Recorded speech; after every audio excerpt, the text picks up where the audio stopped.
தோசைலாம் ஊற்றி சாப்பிட்டுட்டு வேலை முடிஞ்சது. கிச்சன்லாம் க்ளீன் பண்ணிவிட்டேன். அடுப்புலாம் தொடச்சிட்டு சூப்பராக தொடச்சிட்டேன் பாருங்கள். நான் எப்போவும் வந்து துணி துவைச்சிட்டு தொடச்சிட்டே இருப்பேன்.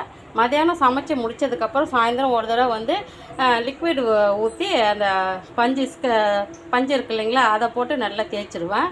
தேய்ச்சிட்டு நான் எப்போவும் இந்த மாதிரி துணியை வச்சு தொடச்சிக்கிட்டே இருப்பேன்.